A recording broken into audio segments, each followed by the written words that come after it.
hear them. They communicate in a subsonic way. It doesn't reach out, they can hear it. And we know that sometimes somebody even at the back can be giving directions. And so you have to watch their body language, what are their ears doing, what are their feet doing. And if you go to Amboseli in particular, because it's very open habitat, or in Masai Mara, and you watch elephants, you'll see they'll start walking and then suddenly everybody will stop. They'll freeze.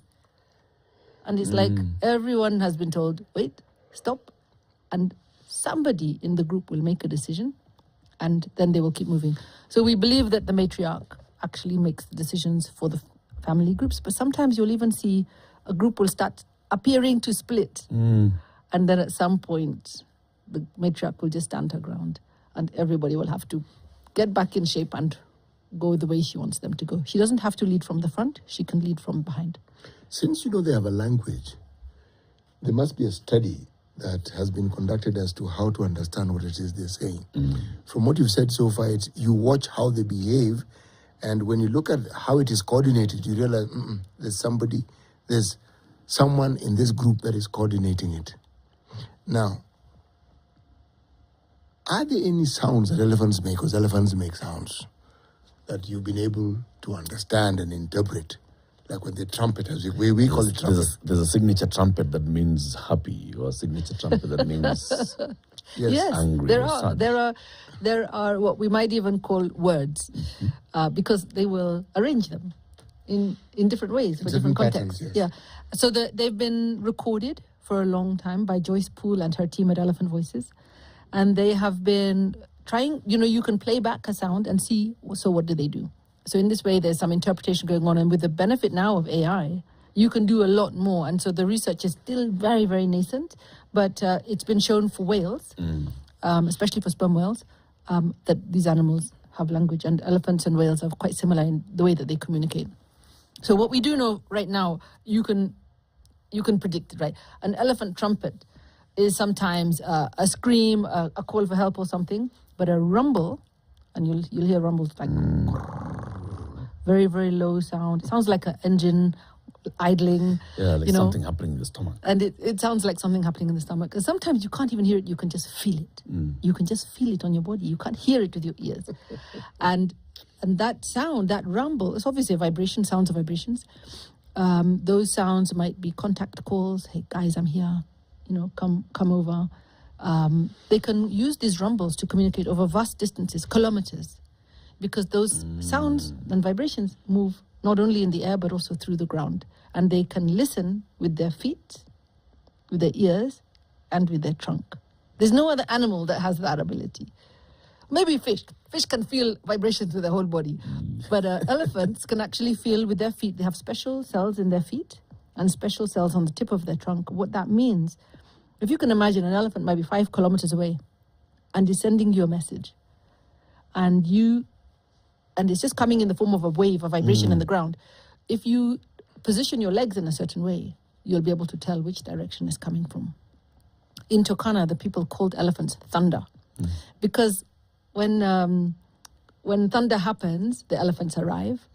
And the elephants arrive because they can hear thunder, sometimes over 100 kilometers away. So they can hear the thunder, they can hear the rain pounding the ground, and they will arrive. So people associate thunder with elephants. So what Isn't that amazing? Use the ears for? I mean, I know, such huge ears. Yeah, what for, right? I mean, come on, man. They're like satellite dishes. If they can use the... Yes. They clearly are obviously used for listening, which is one of their most important senses. But mostly their ears actually are for cooling. Because you'll see they're always flapping. And if you look closely at an elephant's ear, especially when it's flapping it this way, you look at the back of the ears, you'll see just a web of veins. And if an elephant cuts its ear, it bleeds a lot. And so I would say it's like equivalent to our feet. When you're really hot, the first thing you want to do is get your shoes off. For elephants, it's their ears. And when elephants are overheated, they will take water and they will always spray behind the ears. I'm sure you've noticed that. Yep. They always spray behind the ears. And then they flap, and that cools their body down very quickly. But their number one sense is, by the way, is not even the listening. Number one sense is their nose. Their nose and their sense of smell is, I'm told it's... Where is the elephant's nose? Their trunk. Okay. The longest nose in the world. How could you miss it? Okay. Because it's also the hearing thing, it's a picking thing, it's a hand, it's exactly. everything. The Maasai call it their mokono, the hand. So it's used for a lot of things. It's strong, but it's also very delicate. It can pluck a hair, but it could also punch you and, send you flying. So they have over 150,000 muscles in their trunk. They can make it short, they can make it long, but the smell, the sense of smell is so strong. It's something like 40 times more that of a dog. So it means that they mostly can identify each other by smell, and they can identify people by smell. You asked me about their communication and how they know people, how they study people. Well, by sound and also by smell. So studies have been done to play back sounds of certain languages of certain communities in Kenya, and the elephants behave very differently. If they hear Maasai's, they get a little bit tense. If they hear a language of a tribe they've never encountered, they're not so bothered. So they know languages. They know that this language is a people who could be a danger, and this language is from a people who are not a danger. But also the smell. If you put clothing from certain peoples on the ground and other clothing or blankets from people which have no smell, they will avoid the one with the human smell, and they will play with the one that is without a smell. So they can also detect human smell, but I think it's more than that. Just like us, when we taste or something, it's a combination of senses, right? Yeah. It's the mouthfeel, it's how it looks on the plate, The smell of the it. smell, the sound of its crunchy, whatever, how it sounds.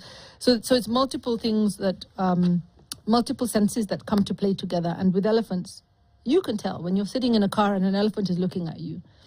You can tell if it's like curious, if it's angry. It's examining you, and it's reading all your senses. Like, is he tense? Is he hot? Is he sweating? Does he look nervous? Is he preparing to attack? You'd think that I would ordinarily just be close to an elephant and say, okay, let's read each other. Are all elephants the same? Because, for example, the zebras, we'll say there are zebras from this side, the zebras from the north, the zebras from the south, the giraffes the same. If you went to Turkana, would you find the same elephant that you find in Amboseli? That's such a great question. So the reason why we are bringing attention to the Amboseli elephants is because they are unique, because they have this gene, a preponderance of the gene for super tuskers, so they have these huge tusks. Elephants have cultures. So while they're the same, genetically they are the same elephant species, and we have two species in Africa, by the way. We have African savannah elephants, which is the ones we have, but there's also African forest elephants, which is a totally different kind of elephant. They look different, they act different, they're very, very different.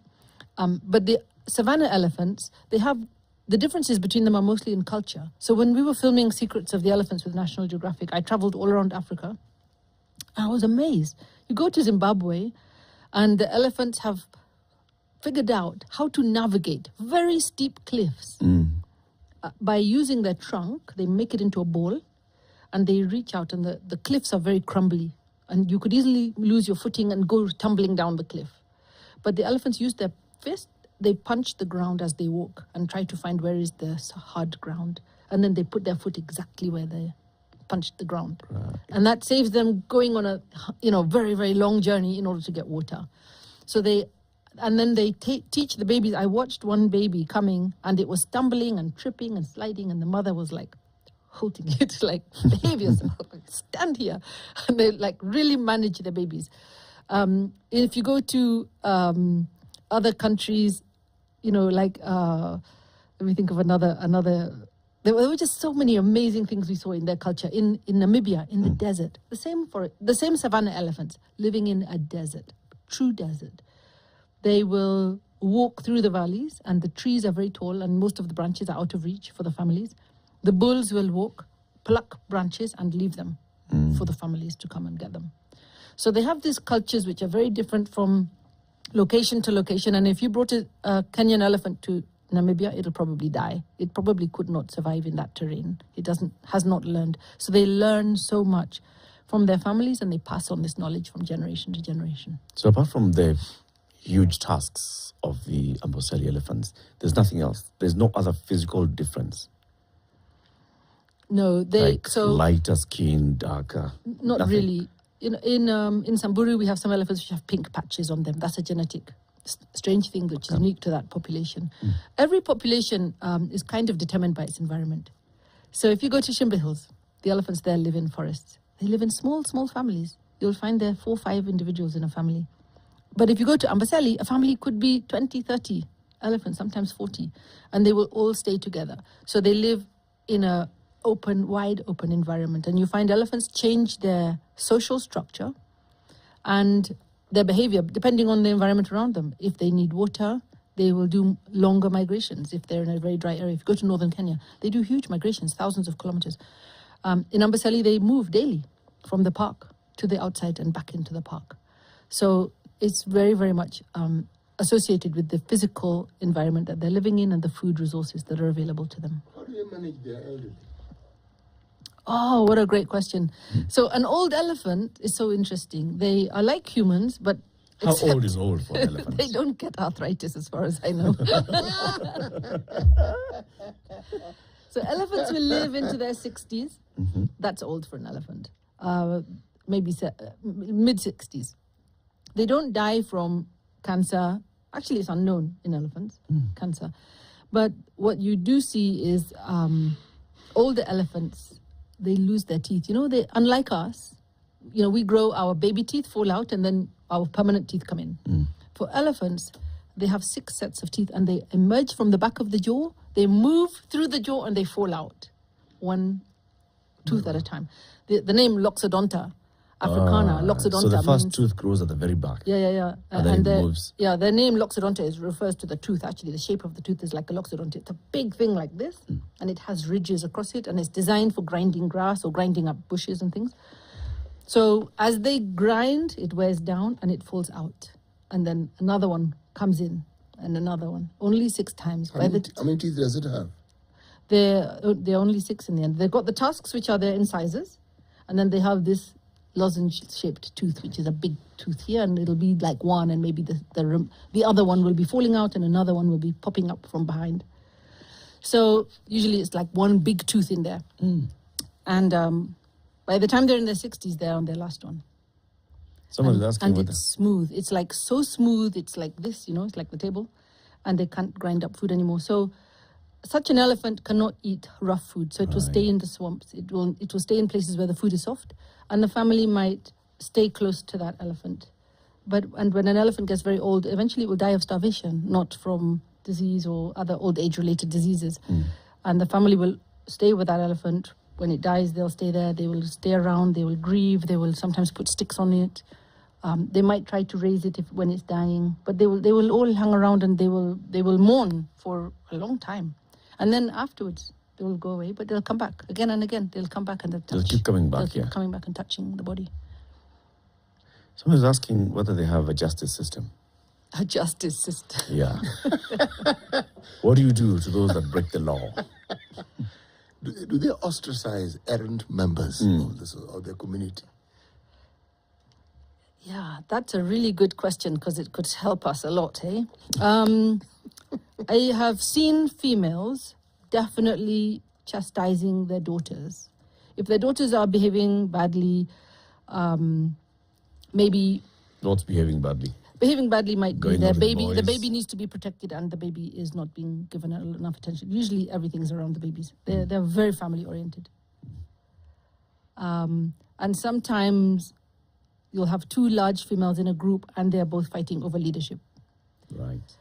But I haven't ever seen an elephant. I've seen the big bulls coming in, or even the matriarchs will poke another one in the butt with their tusk if it's in the way of the food or not going the right direction. They will poke them with their tusk. And young bulls will fight each other, but it's not so much about justice. But it's usually the older female. And I suspect that so much is going on in their communication that we cannot read or hear.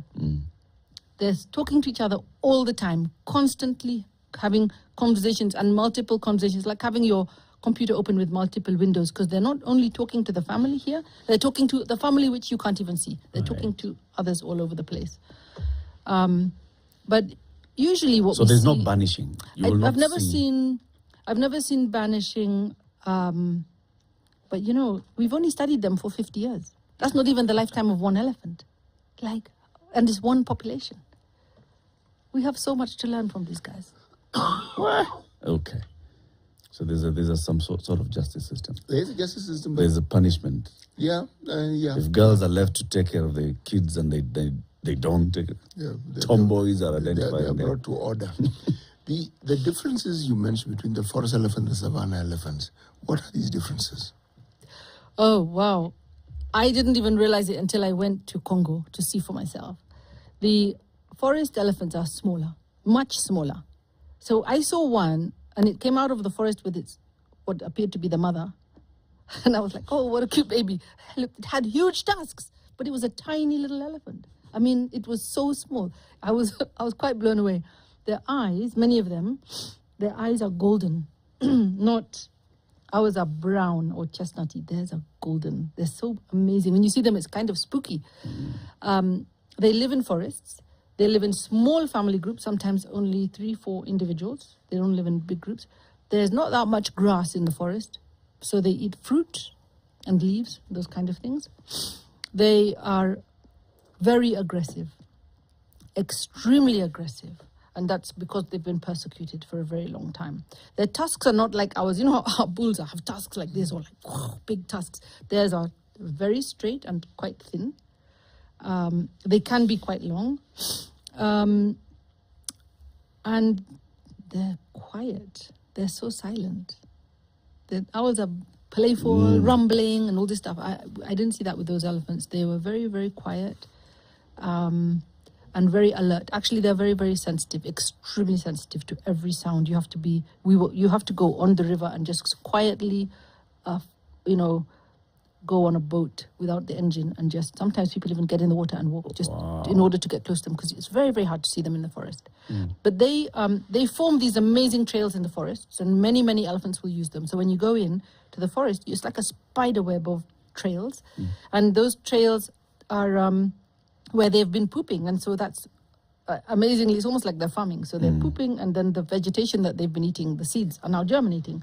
So that's why they call them the farmers, the gardeners of the forest. So along their trails is all this food. So they then keep reusing the trails. So now these trails become these open passages through the forest, which are used by people and many other animals as well. So what you often hear from people when they say, even in Kenya, in some of our mountains, you can't climb the mountains anymore because the forest has just become so thick. You can't get through. It's just thorny bush.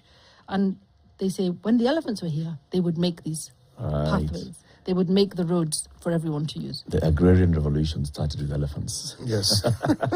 Paula, thank you for joining us today. It's a very, very interesting conversation. Many have said, yes, they've learned a lot just from listening to this conversation, just getting to understand about elephants. Dr. Paula Kahumbo is the CEO of Wildlife Direct. She understands elephantese. She's been here talking to us the language of elephants on this World Elephant Day. It's commemorated every 12th day of August every year. And thank you for joining us. Thank you for tuning in to Kenya's biggest conversation. See you again tomorrow. It's a minute after 10.